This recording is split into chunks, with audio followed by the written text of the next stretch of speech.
వేతన పరిమితి 25,000కు పెంపు. కేంద్ర పరిశీలనలో ప్రతిపాదనలు.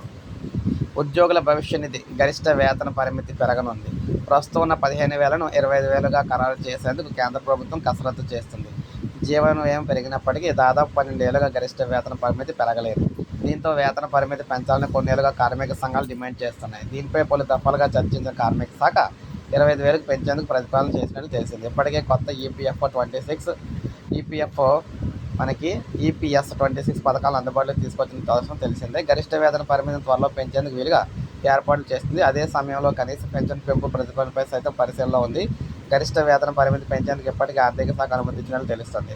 ఈ ప్రతిపాదనను మంత్రిమండలి ఆమోదించిన తర్వాత ఈపీఎఫ్ పథకంలో అవసరమైన మార్పుల అనంతరం సిపిటి ఆమోదంతో అమలులోకి రానుంది.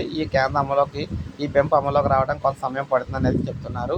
వేతన జీవులకు లాభం ఏంటంటే గరిష్ట వేతన పరిమితి 20,000కు పెరిగితే ఉద్యోగి పీఎఫ్ ఖాతాలో జమ అయ్యే నిల్వ పెరుగుతుంది. గతంలో 15,000 ఉన్నప్పుడు ఉద్యోగి వేతనం నుంచి 12% చొప్పున 18,000 జమ అయ్యేవి. 25,000 మీద 12,000 చొప్పున అయితే జమ 3,000 అవుతుంది. ఉద్యోగితో సమానంగా యజమాని 12% మొత్తాన్ని తిరిగి ఈపీఎఫ్ ఖాతాలో జమ చేస్తారు. ఇందులో 8.33% పింఛన్ నిధికి, మిగతా మొత్తం ఉద్యోగి పీఎఫ్ ఖాతాలో జమ అవుతుంది. గరిష్ట వేతన పరిమితి 25,000 పెరగడంతో పదవి విరమణ తర్వాత వచ్చే చేతి పెన్షన్ పెరుగుతుందన్నమాట. ప్రస్తుతం తమాషా పద్ధతిలో పెన్షన్ లెక్కింపు జరుగుతుంది. ఈ పరిమితి పెంపు అమల్లోకి వచ్చినప్పటి నుంచి పదవి విరమణ వయసు చేసిన సర్వీస్ వరకు చేసిన సర్వీస్కి 25,000 వేతనంపై పెన్షన్ లెక్కిస్తారు.